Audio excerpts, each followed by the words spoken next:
Now faith is the assurance of things hoped for, the conviction of things not seen. For by it the people of old received their commendations. By faith we understand that the universe was created by the word of God, so that what is seen was not made out of things that are visible. By faith, Abel offered to God a more acceptable sacrifice than Cain, through which he was commended as righteous, and God commending him by accepting his gifts. And through faith, though he died, he still speaks. By faith, Enoch was taken up so that he should not see death, and he was not found, because God had taken him. Now before he was taken, he was commended as having pleased God. And without faith, it is impossible to please him.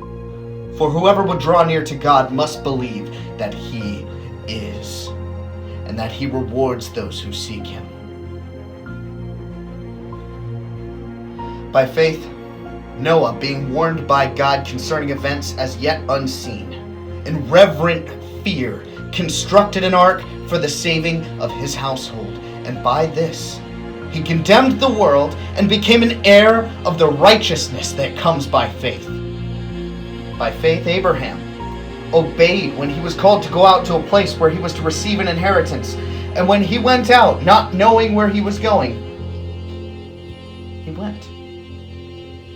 He went to live in the land of promise, as in a foreign land, living in tents with Isaac and Jacob, heirs with him in the same promise.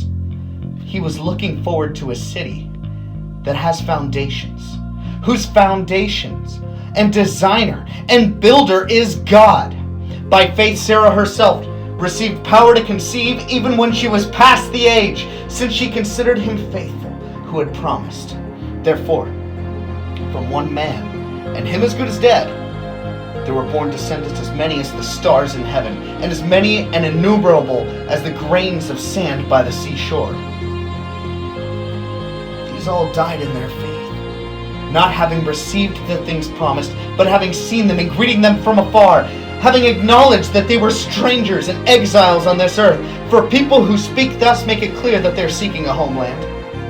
If they had been thinking of that land from which they had gone out, they would have had opportunity to return. But no, they desired a better country. They desired a heavenly country. Therefore God is not ashamed to be called their God, for he has prepared for them a city. By faith Abraham, when he was tested, offered up Isaac, who had received the promises, and was in fact offering up his only son, of whom it was said, through Isaac your offspring shall be named. See, he considered that God was even able to raise him from the dead, from which, figuratively speaking, he did receive him back. By faith, Isaac invoked future blessings on Jacob and Esau. By faith, Jacob, when dying, blessed each of the sons of Joseph, bowing in worship over the heads of his staff. By faith, Joseph, at the end of his life, made mention of the exodus of the Israelites, and gave direction concerning his bones. By faith, Moses, when he was born, was hidden 3 months by his parents, because they saw the child was beautiful, and they were not afraid of the king's edict. By faith, Moses, when he was grown up, refused to be called the son of Pharaoh's daughter, choosing rather to be mistreated with the people of God than to enjoy the fleeting pleasures of sin for a while. He considered the reproach of Christ better than the wealth and treasures of Egypt, for he was looking to a reward. By faith he left Egypt, not afraid of the king's anger, for he endured as seeing him who is invisible. By faith he kept the Passover and the sprinkling of blood, so the destroyer of the firstborn might not touch them. By faith people crossed the Red Sea as if on dry land, but when the Egyptians tried it, they were drowned. By faith the walls of Jericho fell down, when they had been encircled for 7 days. By faith Rahab the prostitute did not perish with those who were disobedient, because she gave friendly welcome to the spies. What more shall I say? For time would fail me to tell of Gideon, Barak, Samson, Jephthah, David and Samuel, the prophets, who through faith conquered kingdoms, enforced justice, obtained promises, stopped the mouths of lions, quenched the power of fire, escaped the edge of the swords. They were made strong out of weakness. They became mighty in war, put foreign armies to flight. Women received back their dead by resurrection and were tortured. refusing to accept release so that they might rise to a better life. Others suffered mocking and flogging, even chains and imprisonment.